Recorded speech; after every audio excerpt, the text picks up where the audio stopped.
Questo servizio è offerto da Fare, servizi integrati per l'impresa.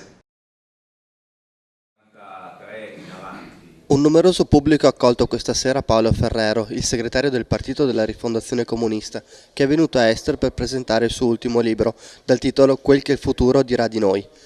Il pubblico è rimasto più di un'ora e mezza ad ascoltare quello che lui aveva da dire su quello che è per lui la sinistra e quello che è per lui il comunismo.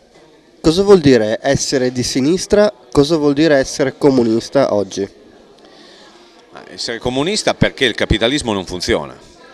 I capitalisti hanno fatto per 20 anni quello che volevano e il risultato che ci troviamo è questa crisi pazzesca in cui i nostri figli staranno peggio di come siamo stati noi. Questo è il fallimento del capitalismo, che dopo tanti successi sul piano del sapere, delle conoscenze, della produttività del lavoro, le prossime generazioni staranno peggio di noi. Non è mai successo nella storia dell'uomo una stupidaggine di questo tipo. Quindi io sono comunista perché penso che si esce da questa crisi con più giustizia sociale, più eguaglianza tra le persone e mettendo in piedi un modello di sviluppo che invece che essere basato sul profitto sia basato sulla soddisfazione dei beni delle persone, dei bisogni delle persone. Durante la serata si è discusso di comunismo, di socialismo, ma anche di informazione della situazione della realtà veneta e di tutte le cose che fanno parte della quotidianità.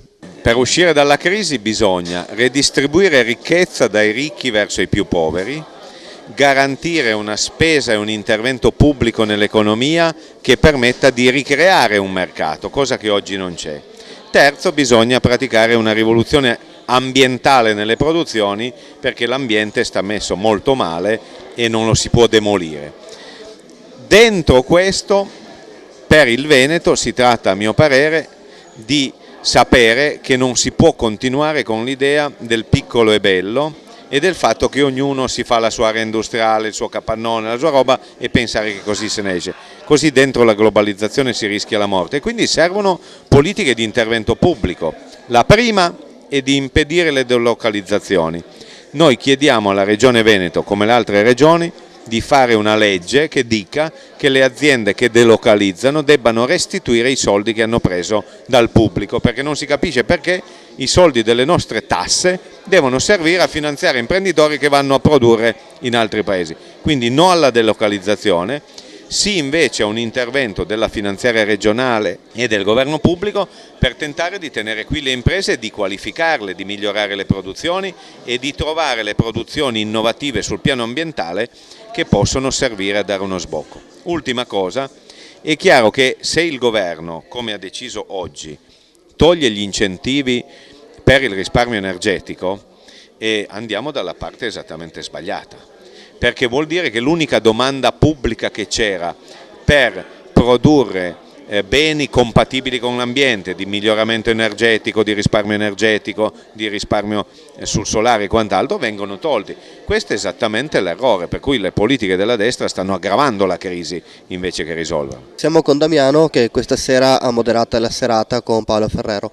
Quali sono state le tue sensazioni? Ma sicuramente è stato molto interessante, anche perché avevo preparato delle domande e il tempo è veramente volato. Il segretario ha risposto in maniera impeccabile a tutte le varie domande state poste, aprendo veramente dell'interesse e ponendo dei quesiti a cui credo tutti quanti ci rivolgiamo. E quindi è stata anche notevole la partecipazione del pubblico, quindi vuol dire che c'è un interesse, c'è la volontà di capire come questa crisi ci sta colpendo e sicuramente il segretario Ferrero ha dato delle risposte molto interessanti. È sempre un'emozione riuscire a vedere la gente che partecipa a delle discussioni e a dei temi così elevati. Sì, alla mia giovane età riesco ancora a stupirmi, nel senso che oggi giocava contro di noi l'orario, perché siamo una zona dove appunto i partecipanti sono quasi tutti lavoratori o ex lavoratori e non prevedevo di riempire la sala come questa sera. Sicuramente anche l'attenzione che c'è stata per un'ora e mezza a un dibattito sicuramente non semplice, per me è stata una cosa molto positiva. La serata è stata organizzata dal Circolo del Partito della Rifondazione Comunista di Este e Montagnana.